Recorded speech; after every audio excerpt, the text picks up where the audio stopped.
नमस्कार दोस्तों, global coaching में आपका स्वागत है। उम्मीद करता हूं कि आप स्वस्थ होंगे, अच्छे होंगे, आपकी पढ़ाई बेहतर चल रही होगी। जैसा कि आपको पता है कि हमने जीएस की सीरीज शुरू की थी और हमने वायदा किया था आप लोगों से कि प्रैक्टिस सेट्स भी बहुत जल्द शुरू होने वाले हैं। तो आज जीएस प्रैक्टिस की हमारी पहली श्रृंखला आज इसकी हम शुरू करने जा रहे हैं।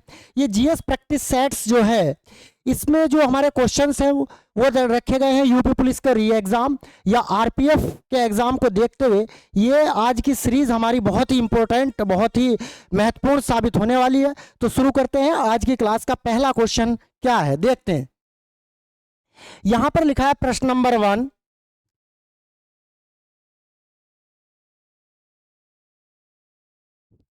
आधुनिक भूगोल के जनक के रूप में किसे जाना जाता है? आधुनिक भूगोल के जनक किसे जाना जाता है? यहां आज का पहला क्वेश्चन है, आधुनिक भूगोल का जनक किसे कहा जाता है? Option A Hecataeus, option B Eratosthenes, Copernicus और ऑप्शन डी है अलेक्जेंडर वॉन हमबोल्ट। हम यहाँ पर चारों ऑप्शंस को डिस्कस करेंगे कि कहाँ पर किस किस जो ये नाम लिखे हैं इनका क्या क्या योगदान रहा है भूगोल के लिए, या ये इनका जो महत्वपूर्ण योगदान भूगोल के लिए वो क्या रहा है। सबसे पहले देखते हैं कि हिकेटियस को क्या कहा जाता है। यहाँ पर एक वर्ड लिखा है आधुनिक भूगोल। क्या लिखा है भाई? आधुनिक भूगोल। अगर हम हिकेटियस की बात करते हैं तो हिकेटियस को भूगोल के जनक के रूप में अवश्य जाना जाता है, लेकिन आधुनिक भूगोल के जनक के रूप में इसको नहीं जाना जाता है। तो ऑप्शन ए हमारा पहले ही एलिमिनेट हो जाता है कि हिकेटियस को केवल हम भूगोल के जनक के रूप में देखते हैं। बात करते हैं इरेटोस्थनीज। इरेटोस्थनीज जो व्यक्ति है, इस भूगोलवेत्ता ने सबसे पहले भूगोल शब्द का प्रयोग किया है, न कि यह भूगोल का आधुनिक जनक है। बात करते हैं कॉपरनिकस की। कॉपरनिकस को दोस्तों खगोल विज्ञान के जनक के रूप में जानते हैं। किसके? खगोल शास्त्र के जनक। इसका खगोल शास्त्र का जनक। अब आपके पास एक ही ऑप्शन बचता है, ऑप्शन डी। इसका आंसर हो जाएगा अलेक्जेंडर वॉन हमबोल्ट। ठीक है, क्लियर। हमने यहाँ पर चारों ऑप्शंस को डिस्कस किया। हमारे पास क्वेश्चन एक था, लेकिन हमने एक क्वेश्चन को 4 क्वेश्चन में इसको डिवाइड कर दिया। क्यों? क्योंकि अगर आपसे नॉर्मल क्वेश्चन पूछा जाएगा कि भूगोल के जनक किसे कहा जाता है, तो आप ऐसी कंडीशन में आंसर होता हिकेटियस। अगर आपसे पूछा जाता कि भूगोल शब्द का प्रयोग सबसे पहले किस व्यक्ति ने किया, तो इसका आंसर होता इरेटोस्थनीज। अगर आपसे पूछा जाता कि खगोल शास्त्र के जनक किसे कहा जाता है, तो खगोल शास्त्र के जनक कॉपरनिकस है। लेकिन हमारा आंसर क्वेश्चन यहाँ पर क्या था कि आधुनिक भूगोल के जनक किसे कहा जाता है, तो आधुनिक भूगोल के जनक जो है अलेक्जेंडर वॉन हमबोल्ट को कहा जाता है। देखते हैं नेक्स्ट क्वेश्चन क्या होने वाला है। यहां पर क्वेश्चन नंबर 2 लिखा है, निम्नलिखित में से किसने ब्रह्मांड की विस्तारित परिकल्पना की अवधारणा दी है? अब यहां पर एक बात लिखी है ब्रह्मांड की विस्तारित, तो यहां का मतलब यह है इस क्वेश्चन का कि ब्रह्मांड का विस्तार हो रहा है। यहां पर ब्रह्मांड के विस्तार से संबंधित ये क्वेश्चन उठाया है कि ये विस्तारित जो परिकल्पना है ये किसने प्रस्तुत की है। यहां पर Herschel, Edwin Hubble, Carl Ritter, Thales. इसका अगर ऑप्शन की मैं बात करता हूं, यहां पर 4 ऑप्शन लिखे हैं, लेकिन इसका जो करेक्ट आंसर होने वाला है वो इसका करेक्ट आंसर है दोस्तों एडविन हब्बल। तो एडविन हब्बल ने ब्रह्मांड की विस्तारित परिकल्पना प्रस्तुत की है और इन्होंने इस बात पर चर्चा किया, इस बात की अवधारणा दी है कि आज भी वर्तमान स्थिति में ब्रह्मांड का विस्तार हो रहा है। इन्होंने किस आधार पर इस बात को कहा कि ब्रह्मांड का विस्तार आज भी हो रहा है? तो इन्होंने बताया कि हमारे ब्रह्मांड जो है वो अनेकों या लाखों आकाश गंगाओं का समूह है। उन आकाश गंगाओं के बीच की दूरी धीरे धीरे बढ़ रही है। इस आधार पर इन्होंने कहा है कि ब्रह्मांड का विस्तार आज भी जारी है। इसी आधार पर इन्होंने ब्रह्मांड की विस्तारित परिकल्पना प्रस्तुत की है। तो आंसर क्या हो जाएगा? हमारा आंसर है option B, Edwin Hubble. Next question है, निम्नलिखित में से किस खगोलीय पिंड को ग्रह नहीं माना जाता? यहां पर ध्यान से देखिएगा, इस क्वेश्चन को बहुत इजी क्वेश्चन करके मैं आपको बताऊंगा। आपको पता है ग्रह किसे कहा जाता है, कितने हमारे सौरमंडल में कितने ग्रह हैं, इन सब की हम चर्चा इसी क्वेश्चन के साथ करने वाले हैं। तो इसने क्वेश्चन में है, निम्नलिखित में से किस खगोलीय पिंड को ग्रह नहीं माना जाता? तो एक बात यहां पर देख लीजिएगा दोस्तों, इंटरनेशनल एस्ट्रोनॉमिकल यूनियन ने, यानी अंतरराष्ट्रीय खगोलीय संघ ने सन 2006 में ग्रहों से संबंधित एक परिभाषा दी और उन्होंने बताया कि कितने हमारे ग्रह हैं। तो इंटरनेशनल एस्ट्रोनॉमिकल यूनियन, अंतरराष्ट्रीय खगोलीय संघ ने सन 2006 में ग्रह से संबंधित एक परिभाषा दी। क्या दी भाई? ग्रह संबंधी एक परिभाषा प्रस्तुत की। अब इन्होंने इसमें बताया कि ग्रह उस खगोलीय पिंड को कहा जाएगा जिसका निश्चित आकार हो, जिसकी एक अपनी गुरुत्वाकर्षण शक्ति हो, द्रव्यमान हो, जिसके फलस्वरूप वह अपने आकार को लगभग गोलीय स्वरूप प्रदान कर सके और एक निश्चित कक्षा में रह करके सूर्य की परिक्रमा कर सके। लेकिन ये जो अंतरराष्ट्रीय खगोलीय संघ ने सन 2006 में ग्रह संबंधी परिभाषा दी, 3-4 टर्मिनोलॉजी इस प्रकार से प्रस्तुत की, तो इस बात को फुलफिल एक ही ग्रह नहीं कर पा रहा था, प्लूटो। क्या नहीं कर पा रहा था? प्लूटो जो है इस अंतरराष्ट्रीय खगोलीय संघ की परिभाषा को या जो पैरामीटर इसने डिसाइड किया था उसको कंप्लीट फुलफिल नहीं कर पा रहा था। तो इन्होंने इस ग्रह को डाल करके बौने ग्रह की या क्षुद्र ग्रह की श्रेणी में डाल दिया, तो आपका आंसर हो जाएगा सी। तो किस खगोलीय पिंड को ग्रह नहीं माना जाता? तो वर्तमान में प्लूटो को ग्रह नहीं माना जाता। अगर हम बात करते हैं तो हमारे वर्तमान में 8 ग्रह हैं और प्लूटो अब ग्रह नहीं है। नेक्स्ट क्वेश्चन देखते हैं। यहां पर क्वेश्चन लिखा है ग्रेट बियर नामक तारामंडल, कॉन्स्टिलेशन की बात कर रहे हैं। किसकी बात कर रहे हैं दोस्तों? कॉन्स्टिलेशन की बात कर रहे हैं कि तारामंडल, यानी तारामंडल का मतलब होता है तारों का समूह। यहां पर ही देख लेते हैं, तारों का एक समूह की बात कर रहे हैं और यहां पर एक स्पेसिफिक तारे की बात हो रही है, तारामंडल की बात हो रही है, ग्रेट बियर तारामंडल की बात हो रही है कि ग्रेट बियर नामक तारामंडल में कितने चमकीले तारों का समूह है। तो ग्रेट बियर सबसे पहले देखते हैं कि ये जो नाम लिखा है ग्रेट बियर तारामंडल, इसी को देख लेते हैं। ये एक प्रकार का नक्षत्र तारामंडल है और इसको सप्तऋषि तारामंडल के नाम से भी जाना जाता है। कितने? सप्तऋषि तारामंडल के नाम से भी इस ग्रेट बियर को जाना जाता है, सप्तऋषि तारामंडल। तो आप यहां पर देख रहे हैं कि जैसा कि इसके नाम में ही सप्त आ रहा है, तो कितने तारों का समूह होगा, कितने चमकीले तारों का समूह होगा? 7। इसका आंसर हो जाएगा 7। ग्रेट बियर तारामंडल का जो दूसरा नाम है वो सप्तऋषि तारामंडल है। क्या है भाई? सप्तऋषि तारामंडल है और नाम में ही पता चल रहा है सप्त, तो आंसर क्या हो जाएगा? 7। क्लियर? नेक्स्ट क्वेश्चन देखते हैं। क्वेश्चन क्या है जरा ध्यान से पढ़िए। निम्न में से किस भूकंप के अध्ययन के रूप में जाना जाता है? निम्न में से, यहां पर मात्रा हो सकती है किसे, निम्न में से किसे भूकंप के अध्ययन के रूप में जाना जाता है? ऑप्शन चेक कर लेते हैं एक बार। ऑप्शन ए है सिस्मोलॉजी, ऑप्शन बी है लिथोलॉजी और ऑप्शन डी है हिस्टोलॉजी। मैं यहां पर करेक्ट कर देता हूं इसको, हिस्टोलॉजी। क्लियर? हिस्टोलॉजी और नेक्स्ट है सेमियोलॉजी। ये तो सही लिखा है, सेमियोलॉजी। तो बेटा इस प्रकार के जो क्वेश्चन है अध्ययन, स्टडी वाले अध्ययन, ठीक है, इस प्रकार के जो क्वेश्चन आते हैं आपका, चाहे कोई भी एग्जाम हो, यूपी पुलिस का एग्जाम हो, आरपीएफ का हो या एसएससी का कोई भी एग्जाम हो, सीजीएल, सीएचएसएल, सीपीओ, एमटीएस, कोई भी एग्जाम हो, इस प्रकार का स्टडी वाला जो क्वेश्चन है आपके जीएस के सेक्शन में एक क्वेश्चन आपको मिल जाएगा। तो इस प्रकार के क्वेश्चन को देखेंगे, ध्यान से देखेंगे। ऑप्शन डी से शुरू करते हैं। इसका वैसे आंसर अगर मैं बताऊं तो इसका आंसर होगा सिस्मोलॉजी। ऑप्शन ए इसका आंसर, करेक्ट आंसर हो जाएगा सिस्मोलॉजी, क्योंकि भूकंप के अध्ययन को क्या कहा जाता है? सिस्मोलॉजी कहा जाता है। बाकी के 3 ऑप्शन भी यहां पर डिस्कस कर लेते हैं। बेटा लिथोलॉजी जो है वो चट्टानों का अध्ययन है। किसका अध्ययन है भाई? चट्टानों का अध्ययन को हम क्या बोलते हैं? सिस्मोलॉजी। अगर मैं हिस्टोलॉजी की बात करता हूं बेटा, तो हिस्टोलॉजी जो अध्ययन है वो उत्कों के अध्ययन को हम क्या कहते हैं? क्या कहते हैं भाई? उत्कों के अध्ययन को हिस्टोलॉजी कहा जाता है। उत्कों के अध्ययन को हम क्या कहते हैं?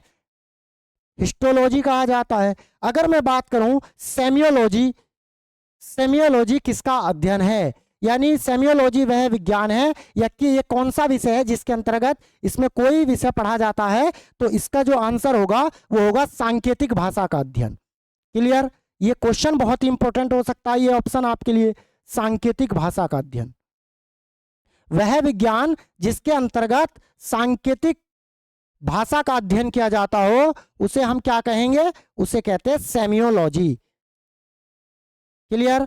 तो आई होप यहां पर जो क्वेश्चन मैं डिस्कस कर पा रहा हूं या डिस्कस कर रहा हूं उसके सारे के सारे ऑप्शन डिस्कस कर रहा हूं आपको अच्छे से समझ में आ रहे होंगे।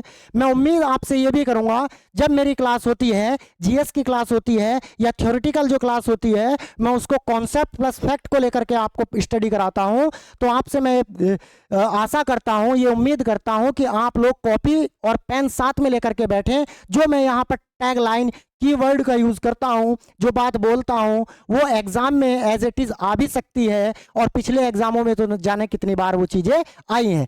तो मैं आपसे ये उम्मीद करूंगा कि जो यहाँ पर मैं टैगलाइन या टर्मिनोलॉजी का यूज करता हूं तो वो आप नोट डाउन करें। नेक्स्ट क्वेश्चन देखते हैं। नेक्स्ट क्वेश्चन बेटा लिखा है, निम्नलिखित में से किस ग्रह के वायुमंडल में सबसे अधिक मात्रा में हाइड्रोजन गैस पाई जाती है। क्वेश्चन क्या है, निम्नलिखित में से किस ग्रह के वायुमंडल में सबसे अधिक मात्रा में हाइड्रोजन गैस पाई जाती है। बेटा आप वायुमंडल से आप सब लोग परिचित होंगे, जैसा कि हमारा जो वायुमंडल है, पृथ्वी का जो वायुमंडल है वो गैसों का एक मिश्रण है। क्या है बेटा, वो एक गैसों का मिश्रण है। ऐसे ही आप मुझे कमेंट बॉक्स में, कमेंट सेक्शन में मुझे बताइए कि हमारे 8 ग्रहों में से किस ग्रह पर वायुमंडल अनुपस्थित है। इसका मतलब ये हुआ, मुझे आप लोग कमेंट सेक्शन में बताएंगे कि किस ग्रह पर वायुमंडल नहीं पाया जाता। इसकी क्वेश्चन को डिस्कस करते हैं कि वायुमंडल में सबसे अधिक मात्रा में हाइड्रोजन गैस पाई जाती है। ऑप्शन देखते हैं, मंगल। ऑप्शन बी है अरुण, जिसको हम यूरेनस के नाम से जानते हैं। ऑप्शन सी है शनि, और ऑप्शन डी है वरुण। तो अगर हम इसके ऑप्शन को देखते हैं तो इसका आंसर हो जाएगा सी। यहां पर इसका जो आंसर है वो शनि ग्रह है। हमारे जितने 8 ग्रह हैं, 8 ग्रहों में से सबसे अधिक मात्रा में जो हाइड्रोजन किसी ग्रह के वायुमंडल में अगर पाई जाती है तो वो शनि ग्रह के वायुमंडल में पाई जाती है। कितनी पाई जाती है शनि ग्रह के वायुमंडल में दोस्तों? लगभग 96% हाइड्रोजन गैस पाई जाती है। क्लियर, यहां पर आपको क्लियर हो गया होगा। आगे और ग्रह से संबंधित अगर कोई क्वेश्चन आएगा तो वहां पर ही हम ऑप्शनों को डिस्कस करेंगे, अच्छे से इन पर काम करेंगे। क्लियर, आंसर क्या होगा? शनि ग्रह। ठीक, नेक्स्ट क्वेश्चन नंबर 7 देख लेते हैं। निम्नलिखित में से किस ग्रह को लाल ग्रह की संज्ञा दी जाती है? बहुत ही इजी क्वेश्चन इसको मैं लेकर के आया हूं, और ये क्वेश्चन बार बार पूछा भी गया है कि किस ग्रह को लाल ग्रह की संज्ञा दी जाती है। भाई लाल ग्रह अगर हम किसी ग्रह को कह रहे हैं तो उसका रंग लाल ही होगा। इसका रंग क्या होगा? लाल होगा। अब इसका किसी ग्रह का, अगर हमारे 8 ग्रह में से किसी ग्रह का रंग लाल है तो वो क्यों है, उस पर चर्चा कर लेते हैं। इसका आंसर की अगर मैं बात करूं तो बुध ग्रह का रंग लाल नहीं है, हमने पढ़ रखा है। शुक्र ग्रह का भी रंग लाल नहीं है। हम देखते हैं आंसर होगा हमारा सी, यानी मंगल ग्रह का रंग क्या है? हमारा लाल है। और वो कारण क्या है, क्यों है ये लाल रंग इसका? तो इसके कारण की चर्चा हम कर लेते हैं। क्योंकि इस ग्रह पर इसकी मिट्टी में, इस ग्रह की मिट्टी में आयरन ऑक्साइड पाया जाता है। क्या पाया जाता है दोस्तों? Iron oxide. अगर आपसे पूछ लिया जाए कि ये जो मंगल ग्रह है, इस मंगल ग्रह का रंग लाल क्यों है? क्योंकि मंगल ग्रह की मिट्टी पर या मिट्टी में आयरन ऑक्साइड की अधिकता के कारण इसका रंग क्या है? लाल है। क्या है भाई? लाल है। अगर हम बुध ग्रह की बात करते हैं तो बुध ग्रह पर बेटा कोई भी वायुमंडल नहीं पाया जाता, इसका कोई भी उपग्रह नहीं है। यहां पर इससे क्वेश्चन बनता है कि निम्नलिखित में से ऐसा कौन सा ग्रह है जिसका कोई उपग्रह, प्राकृतिक उपग्रह नहीं है? तो वो बुध है। आपसे क्वेश्चन पूछा जाता है सांझ का तारा, भोर का तारा किसे कहा जाता है? तो आंसर ऐसे में शुक्र हो जाएगा। क्लियर, तो नेक्स्ट क्वेश्चन देखते हैं। नेक्स्ट क्वेश्चन है क्वेश्चन नंबर 8 को देखेंगे कि निम्नलिखित में से वायुमंडल के अध्ययन को क्या कहते हैं? बहुत ही इंपॉर्टेंट क्वेश्चन है। वायुमंडल के अध्ययन को क्या कहते हैं? इकोलॉजी। ऑप्शन ए क्या है हमारा? इकोलॉजी। ऑप्शन बी क्या है? मेटीरियोलॉजी। ऑप्शन सी क्या है? माइकोलॉजी। और ऑप्शन डी क्या है? पैलियोलॉजी। एक क्वेश्चन ऑप्शन को हम डिस्कस करते हैं। अगर यहां पर बात करते हैं इकोलॉजी की, तो बेटा इकोलॉजी तो वायुमंडल का अध्ययन नहीं है, ये पर्यावरण का अध्ययन है। किसका अध्ययन है? पर्यावरण प्लस उसमें जो जीव जंतु रह रहे हैं उसका जो अध्ययन करते हैं उसको इकोलॉजी कहा जाता है, इकोसिस्टम कहा जाता है। परितंत्र एक शब्द आता है, इकोसिस्टम, तो ये पर्यावरण से संबंधित है। किससे संबंधित है? पर्यावरण से, वायुमंडल से तो नहीं है। मेटीरियल माइकोलॉजी यहां पर देखते तो माइकोलॉजी तो बेटा आपने पढ़ रखा है, कवकों का अध्ययन को हम माइकोलॉजी कहते हैं। क्लियर, पैलियोलॉजी या पैलिंटोलॉजी, पैलियोलॉजी या पैलेंटोलॉजी। पैलिंटोलॉजी किसका अध्ययन है बेटा? ये जो अध्ययन है ये जीवाश्मों का अध्ययन है। किसका? जीवाश्म का। आप भली भांति जानते होंगे। अब यहां पर जब हमने सारे ऑप्शन एनालाइज किए, डिस्कस किए, तो हमारे पास एक ही ऑप्शन बचता है, ऑप्शन बी। तो हमारा आंसर क्या हो जाएगा? मेटीरियोलॉजी। क्या हो जाएगा? वायुमंडल के अध्ययन को हम क्या कहते हैं? मेटीरियोलॉजी कहते हैं। पैलियोलॉजी या पैलिंटोलॉजी किसका अध्ययन है? जीवाश्म का अध्ययन है। माइकोलॉजी में किसका अध्ययन किया जाता है? तो कवकों का अध्ययन यहाँ पर किया जाता है। अध्ययन से संबंधित एक या दो क्वेश्चन आपको कोई वनडे कोई भी एग्जाम हो उसमें आपसे क्वेश्चन पूछ लिया जाता है। नेक्स्ट क्वेश्चन देखते हैं, बहुत ही इंपॉर्टेंट क्वेश्चन होने वाला, महत्वपूर्ण क्वेश्चन है। लिंगन मक्की बांध किस नदी पर बनाया गया है? बड़ा इंपॉर्टेंट क्वेश्चन है।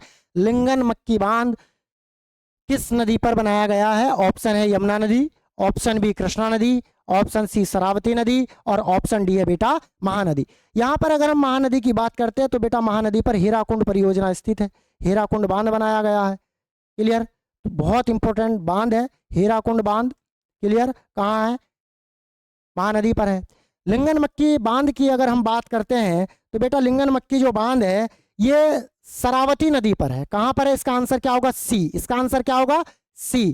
कहां पर है? शरावती नदी पर। और किस राज्य में है बेटा? कर्नाटक राज्य में। ये कई बार क्वेश्चन नदी से संबंधित ना होकर के राज्य से संबंधित क्वेश्चन पूछ लेगा कि लिंगन मक्की बांध किस राज्य में स्थित है या लिंगन मक्की परियोजना किस राज्य में स्थित है। तो लिंगन मक्की बांध शरावती नदी पर स्थित है, कर्नाटक राज्य में स्थित है। यहां पर देख लेते हैं कि यमुना नदी की एक परियोजना है लखवार परियोजना। क्या है? लखवार बांध। क्या है बेटा? लखवार परियोजना या बांध भी इसको कह सकते हैं। ये यमुना नदी पर बनाया गया है। कहाँ है? यमुना नदी पर है। ये एक प्रकार का गुरुत्वीय बांध है। कैसा बांध है? गुरुत्वीय बांध है। क्लियर? अगर मैं बात करता हूं कृष्णा नदी की तो कृष्णा नदी से संबंधित बांध को लेकर के कई बार क्वेश्चन यहां पर पूछा जाता है कि कौन कृष्णा नदी पर कौन कौन से बांध स्थित है या कौन कौन सी परियोजनाएं स्थित है। तो यहां पर हम कृष्णा नदी के बारे में देख लेते हैं। एक तो नागार्जुन बांध है, नागार्जुन। क्लियर? दूसरा श्रीशैलम, श्रीशैलम। क्लियर? तो ये दो बांध बड़े इंपॉर्टेंट है। एक अलमट्टी बांध, नेक्स्ट अलमट्टी बांध।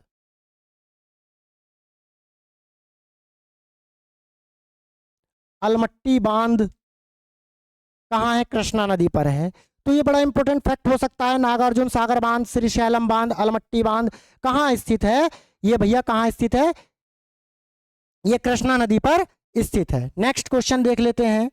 अच्छा, महानदी पर हीराकुंड, यमुना नदी पर लखवार परियोजना गुरुत्वीय बांध है और जो आंसर है लिंगन मक्की बांध वो शरावती नदी पर है। कहाँ? कर्नाटक राज्य में। नेक्स्ट क्वेश्चन देखते हैं। यहां पर लिखा है नेक्स्ट क्वेश्चन नंबर 10 है, निम्न में से कौन सी झील एशिया की, किसकी भाई?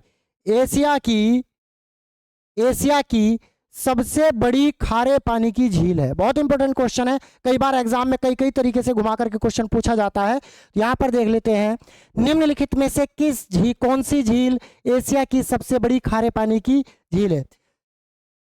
पुलिकट झील, वुलर झील, चिल्का झील, लोकटक झील। सबसे पहले बात कर लेते हैं पुलिकट झील की। तो बेटा पुलिकट झील आंध्र प्रदेश राज्य में। कहां पर है? आंध्र प्रदेश राज्य में। और यह एक प्रकार की लैगून झील है। कैसी झील है बेटा? ये एक प्रकार की लैगून झील है। अगर मैं बात करता हूँ वुलर झील की तो बेटा वुलर झील जो है जम्मू एंड कश्मीर में है। कहाँ है? जम्मू एंड कश्मीर में। लोकटक झील की अगर मैं बात करता हूँ तो वो मणिपुर में है। कहाँ है? मणिपुर में है। अगर मैं लोकटक झील की बात करता हूं तो ये उत्तर पूर्वी राज्यों की, भारत के उत्तर पूर्वी भारत की मीठे पानी की झील है। कैसी झील है भाई? मीठे पानी की झील है। तो यहां पर हमारा एक ही ऑप्शन बचता है, ऑप्शन सी। तो आंसर क्या हो जाएगा बेटा? ऑप्शन सी, चिल्का झील। तो चिल्का झील एशिया की सबसे बड़ी खारे पानी की झील है। आप यहां पर इसको नोट डाउन कर सकते हैं कि जो चिल्का झील है वो एशिया की सबसे बड़ी खारे पानी की झील है। और किस राज्य में है भाई? कोई कौन बताएगा ये बात किस राज्य में है? ये आप लोग कमेंट बॉक्स में इसका आंसर मुझे आप लोग बताएंगे। ये जो चिल्का झील है भारत के किस राज्य में स्थित है। क्लियर? नेक्स्ट एक बात और देख लेते हैं। लोकटक झील जो मणिपुर राज्य में है, उत्तर पूर्वी भारत की मीठे पानी की झील है। यहाँ पर तैरता हुआ एक नेशनल पार्क पाया जाता है। इसकी अगर हम बात करते हैं, तैरता फ्लोटिंग नेशनल पार्क। कैसा बेटा? Floating national park. Floating national park. Floating national park यानी तैरता हुआ राष्ट्रीय उद्यान उसको कह सकते हैं। क्या कह सकते हैं? कई बार पेपर में, एग्जाम में कई तरीके, चाहे कोई भी वनडे एग्जाम्स हो, उसमें ये क्वेश्चन कई बार पूछा गया है कि तैरता हुआ राष्ट्रीय उद्यान भारत के किस राज्य में है, कहाँ है? तो तैरता हुआ राष्ट्रीय उद्यान जो है लोकटक झील में है। कहाँ है? लोकटक झील में है, मणिपुर राज्य में। कहाँ पर है बेटा? मणिपुर राज्य में, मणिपुर राज्य में। और इसी में फुमडीज इनको कहा जाता है। तैरती हुई चीज को क्या कहा जाता है? फुमडीज कहा जाता है। फुमडी मुख्यतः वहाँ की एक भाषा है। तैरते हुए इन उद्यानों को, या तैरते हुए इस तरीके की जो चीजें हैं, जो बड़ा मनोरम दृश्य है, उसको क्या कहते हैं? फुमडीज मणिपुर की भाषा में कहते हैं। तो फ्लोटिंग नेशनल पार्क मणिपुर राज्य में एक तैरता हुआ फ्लोटिंग नेशनल पार्क है, जो कि लोकटक झील में है। नेक्स्ट क्वेश्चन देखते हैं। नेक्स्ट क्वेश्चन है बेटा, निम्न में से कौन सा एक जैवियन ग्रह नहीं है? हमने क्लास में, अभी तो ये चीज़ें डिस्कस यूट्यूब पे नहीं है, लेकिन बच्चों को हमने क्लास, जो ऑफलाइन क्लासेस है, वहाँ पर इन चीज़ों को कई बार पढ़ाया है कि जैवियन ग्रह क्या होता है, बाह्य ग्रह क्या होता है, आंतरिक ग्रह क्या होता है, पार्थिव ग्रह क्या होता है, ग्रह की परिभाषा क्या, उन बहुत सारी चीज़ें हम यहाँ पर कई बार डिस्कस करते भी है। ठीक, तो देखते हैं बेटा, जैवियन ग्रह की बात करते हैं। तो अगर सबसे पहले इन ऑप्शन को डिस्कस करने से पहले मैं थोड़ा सा बता देता हूं कि जितने भी हमारे ग्रह हैं, 8 ग्रह हैं, उन ग्रहों को 2 भागों में डिवाइड किया गया है। कितने भागों में डिवाइड किया गया है भाई? 2 भागों में। नंबर पहले पर आता है आंतरिक ग्रह।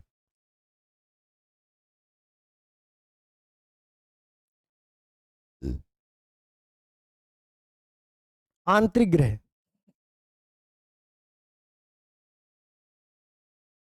आंतरिक ग्रह या बाह्य, सॉरी, पार्थिव ग्रह।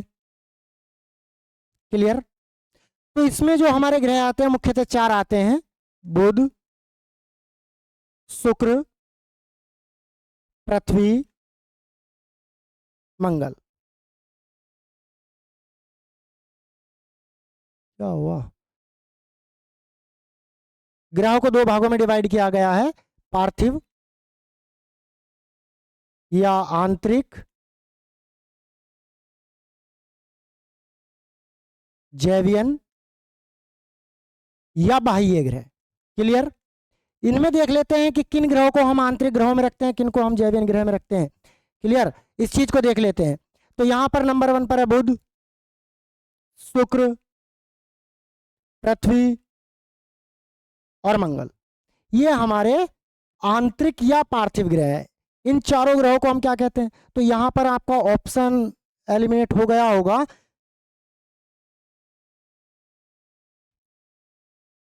कौन सा? ओके, मानव द्वारा, ओके, क्लियर। तो ये पृथ्वी और मंगल। क्लियर? जैवियन में हम देख लेते हैं, जैवियन में देख लेते हैं। जैवियन में है बृहस्पति, बृहस्पति, शनि, अरुण और वरुण, यूरेनस और नेपच्यून। क्लियर? तो आंतरिक ग्रह उन्हें कहा जाता है जो सूर्य से निकटतम दूरी पर है, पृथ्वी के निकटतम है, पृथ्वी के नजदीक है। तो बुध, शुक्र, पृथ्वी जो हैं वो हमारे कैसे ग्रह हैं? वो पार्थिव ग्रह हैं। जैवियन ग्रह कैसे हैं? जिनका आकार, द्रव्यमान, गुरुत्वाकर्षण शक्ति और सूर्य से अधिकतम दूरी पर है। इनकी तुलना में इनका आकार बड़ा है, द्रव्यमान बड़ा अधिक है और गुरुत्वाकर्षण शक्ति इनसे अधिक है। ये कैसे ग्रह हैं? जैवियन ग्रह। तो यहाँ पर क्वेश्चन पूछा गया है, निम्न में से कौन सा एक जैवियन ग्रह नहीं है? तो देख सकते हैं आप कौन सा जैवियन नहीं है। बृहस्पति जैवियन है, शनि जैवियन है, वरुण जैवियन है और मंगल हमारा जैवियन ग्रह नहीं है। वो आंतरिक ग्रह या पार्थिव ग्रह की श्रेणी में आता है। तो इसलिए हमारा आंसर हो जाएगा डी। आंसर इसका क्या हो जाएगा? मंगल। नेक्स्ट क्वेश्चन देखते हैं। मानव द्वारा खोजा गया प्रथम ग्रह कौन सा? ये इंपॉर्टेंट क्वेश्चन आपके एग्जाम के लिए हो सकता है और इस तरीके के क्वेश्चन कई बार एग्जाम में पूछे जाते हैं बेटा। तो इस तरीके के क्वेश्चन आप डिस्कस कर लेंगे तो बहुत ही ज़्यादा आपको अच्छा रहेगा। मानव द्वारा खोजा गया प्रथम ग्रह कौन सा है? तो बेटा बृहस्पति, यूरेनस, प्लूटो या नेपच्यून। इसका आंसर होगा यूरेनस। क्या होगा? यूरेनस। सबसे पहले मैं बता दूं कि इस ग्रह की खोज लगभग 1781 के आसपास हुई थी और इसकी खोज विलियम हर्शल ने की थी। किसने की थी? विलियम हर्शल ने की थी। क्लियर? अगर मैं बात करता हूं कि प्लूटो की खोज किसने की थी, इसी के साथ डिस्कस कर लेते। कई बार क्वेश्चन पूछ लेता कि प्लूटो ग्रह की खोज किसने की थी। पहले ग्रह था, लेकिन 2006 के बाद यह ग्रह नहीं है, बौना ग्रह है या क्षुद्र ग्रह। नेपच्यून की बात करेंगे कि किसने की है, बृहस्पति की बात करेंगे किसने की है। तो यहाँ पर हमारा आंसर जो हुआ वो बी हुआ। मानव द्वारा जो खोजा गया प्रथम ग्रह है वो यूरेनस है, यानी अरुण है। क्लियर। और इसकी खोज विलियम हर्शेल ने की थी 1781 में की थी लगभग। ठीक। तो प्लूटो की अगर मैं बात करता हूं तो प्लूटो की खोज जो की थी वो क्लाउड टॉम्बैग ने की थी। क्लाउड टॉम्बैग एक व्यक्ति है, वैज्ञानिक भूगोलवेत्ता रहे हैं, उन्होंने की थी। नेपच्यून की बात करूं तो जॉन गाले ने नेपच्यून की खोज की थी। इसको कहते हैं वरुण। क्या कहते हैं? वरुण। जॉन गाले किसने की थी भाई? इसकी खोज जॉन गाले ने की थी। अगर आपसे कोई पूछ ले या किसी एग्जाम में आपसे पूछ लिया जाए कि बृहस्पति की खोज किसने की थी, तो बृहस्पति की खोज बेटा गैलीलियो ने की थी। किसने की थी? गैलीलियो ने की थी। आई होप ये आपको समझ में आया होगा। तो नेक्स्ट देखते हैं क्वेश्चन नंबर 13। भारत, बहुत अच्छा क्वेश्चन है। भारत का मानक मेरिडियन के रूप में किस देशांतर को चुना गया है? भारत के मानक मेरिडियन के रूप में किस देशांतर को चुना गया? मानक मेरिडियन का मतलब यहां पर है कि एक टाइम जोन होता है किसी भी देश का, जिसके आधार पर उस देश का समय निर्धारित किया जाता है। क्या होता है? मानक समय रेखा की बात यहां पर कर रहे हैं। किसकी बात कर रहे हैं हम? मानक समय रेखा की। तो बेटा प्रत्येक देश का एक मानक समय या एक से अधिक मानक समय हो सकते हैं जिनको हम टाइम जोन के रूप में जानते हैं। तो इसके बारे में यहाँ पर भारत की चर्चा की गई है कि भारत के मानक मेरिडियन के रूप में किस देशांतर को चुना गया है। ये मानक मेरिडियन या मानक समय रेखा जो होती है एक प्रकार का एक देशांतर होता है। क्या होता है? तो यहाँ पर मानक समय रेखा की बात की गई है। मानक समय रेखा एक प्रकार का ये यामियोत्तर होता है, इसे यामियोत्तर के नाम से भी जानते हैं। यहां पर मैं डिस्कस कर देता हूं यामियोत्तर देशांतर को। टच ना करो कुछ। यामियोत्तर या मध्याह्न, ठीक, इन नाम से भी इनको जाना जाता है। यहां पर देख लेते हैं हम 82.5 degree east, 82.5 degree west, 80.30 degree east, 81.30 degree east. तो यहां पर जो इसका आंसर होगा, इसका आंसर होगा ए। भारत का जो मानक समय है वो 82.5 डिग्री ईस्ट है, यानी पूर्व है। क्लियर। इसका आंसर क्या हो जाएगा? ये हो जाएगा। अगर हम बात करते हैं भारत के मानक समय की बात करते हैं तो भारत की मानक समय रेखा जो है ये भारत के 5 राज्यों से होकर के गुजरती है। सबसे पहले मैं ये बता देता हूं कि मानक मेरिडियन या मानक समय या मानक मध्याह्न जो होता है किसी भी देश का समय का निर्धारण ये करता है। समय के निर्धारण के लिए कम से कम एक टाइम जोन की आवश्यकता पड़ती है। जिन देशों का देशांतरीय विस्तार अधिक होता है उनमें एक से अधिक टाइम जोन निर्धारित किए गए हैं। उनमें क्या किया गया है? जिनका देशांतरीय विस्तार अधिक होता है एक से अधिक टाइम जोन बनाए गए हैं। तो मुझे आप लोग कमेंट सेक्शन में इसका भी आंसर देंगे कि विश्व का ऐसा कौन सा देश है जिसके सबसे अधिक टाइम जोन है। विश्व का सर्वाधिक टाइम जोन वाला देश कौन सा है? यहां पर देख लेते हैं। ठीक, नेक्स्ट देखते हैं। यहां पर नेक्स्ट क्वेश्चन करते हैं इसको। पृथ्वी की करोड़ मुख्यतः किसकी बनी होती है? बहुत इंपॉर्टेंट क्वेश्चन है। पृथ्वी की करोड़ मुख्यतः किसकी बनी होती है? अगर मैं बात करता हूं पृथ्वी की संरचना की एक तरीके से, तो बेटा ये क्रस्ट है जिसको हम भूपर्पटी बोलते हैं। क्लियर। ये मेंटल है और ये कोर है, ये क्रोड है। क्लियर। तो ये वाली जो परत किसकी बनी होती है? तो हम लोग जानते हैं कि इसको सियाल कहा जाता है, इसको सीमा कहा जाता है और इसको निफे कहा जाता है।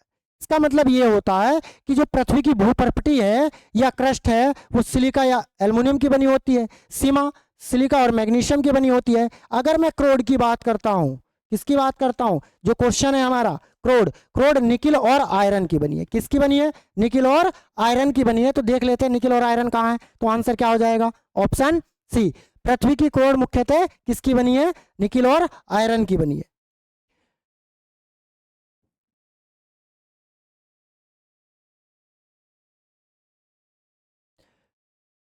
वायुमंडल की परत में जलवाष्प की कुल मात्रा का 90% भाग पाया जाता है। नेक्स्ट क्वेश्चन बहुत इंपॉर्टेंट क्वेश्चन है, क्वेश्चन नंबर 15।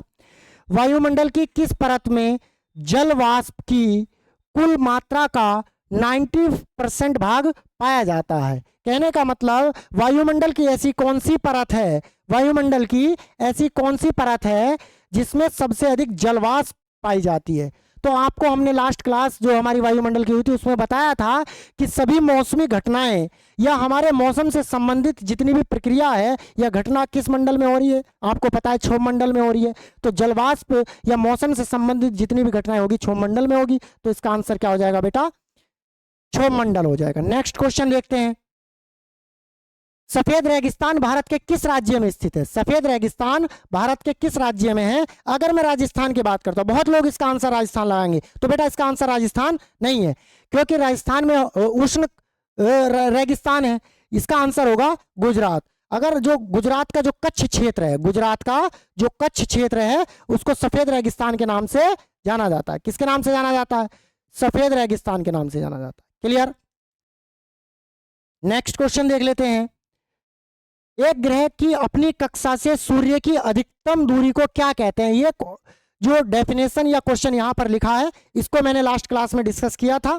आप देख सकते हैं या वहाँ वीडियोस में जाकर के या प्लेलिस्ट में जाकर के देख सकते हैं। इसमें इस क्वेश्चन को मैंने थ्योरी में पढ़ाया है कि एक ग्रह कि अपनी कक्षा से सूर्य की अधिकतम दूरी को क्या कहा जाता है। इसका मतलब ये हुआ जब कोई ग्रह सूर्य की परिक्रमा करता है और सूर्य की परिक्रमा करते हुए सूर्य से अधिकतम दूरी पर होता है तो उसे क्या कहते हैं? तो बेटा उसे कहते हैं अपसौर कहते हैं। आंसर क्या होगा? अपसौर होगा। क्या होगा बेटा? इसका आंसर अपसौर होगा। और यह स्थिति बेटा 4 जुलाई को होती है।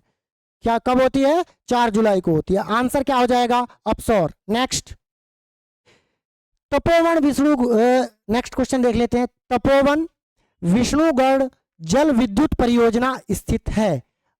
ध्यान से पढ़ लीजिएगा। तपोवन विष्णुगढ़ जल विद्युत परियोजना स्थित है। तपोवन विष्णुगढ़ जल परियोजना उत्तराखंड राज्य के चमोली जिले में है। कहाँ है भाई? उत्तराखंड राज्य के चमोली जिले में है और धौली गंगा पर स्थित है। कहाँ पर? धौली गंगा पर। तो ये फैक्ट इंपॉर्टेंट हो सकता है, देख लीजिएगा यहां पर। इसका आंसर हो जाएगा आंसर सी। नेक्स्ट, प्रसिद्ध सांस्कृतिक स्थल रानी की वाव।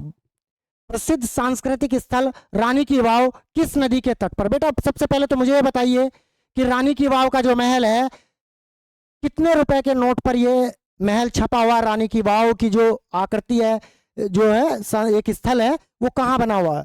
तो इसका आंसर होगा बेटा सरस्वती नदी। ये गुजरात राज्य के पाटन शहर में स्थित है। कहां पर? पाटन शहर में स्थित है।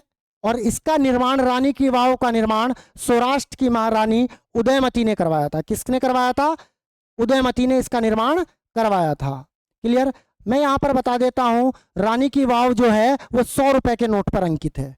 नेक्स्ट क्वेश्चन, रिक्टर स्केल का प्रयोग किसे मापने के लिए किया जाता है? सब लोग इसका आंसर जानते होंगे, कमेंट सेक्शन में बता दीजिएगा। रिक्टर स्केल का प्रयोग किसे मापने में किया जाता है? तो बेटा रिक्टर स्केल का प्रयोग वायु में उपस्थित आर्द्रता, नहीं बेटा, आर्द्रता को हाइग्रोमीटर से मापते हैं। क्लियर? हाइग्रोमीटर से मापते हैं। ठीक है। भूकंपीय तरंगों की तीव्रता, हाँ ये आंसर आपका हो सकता है। तो क्वेश्चन नंबर 20 का आंसर होगा ऑप्शन बी। भूकंपीय तरंगों की तीव्रता को रिक्टर स्केल से मापा जाता है। और भूकंपीय तरंगों को किस में मापा जाता है? उसको मापने वाले यंत्र का नाम क्या है? तो उस भूकंप की तीव्रता को मापने वाले यंत्र का नाम है सिस्मोग्राफ। और भूकंपीय तरंगों की तीव्रता को जो मापता है वो रिक्टर स्केल मापता है। तो आई होप ये क्वेश्चन सीरीज प्रैक्टिस सेट आपको समझ में आया होगा। बहुत ही हेल्पफुल रहने वाला है आपके किसी भी वनडे आगामी एग्जाम के लिए। तो ये क्वेश्चन की सीरीज आपको समझ में आई होगी। प्रैक्टिस सेट बहुत अच्छा आया होगा। हम ये ऐसी वीडियो नेक्स्ट लेकर के आऊँगा, नेक्स्ट लेकर के आऊँगा। तो थैंक यू।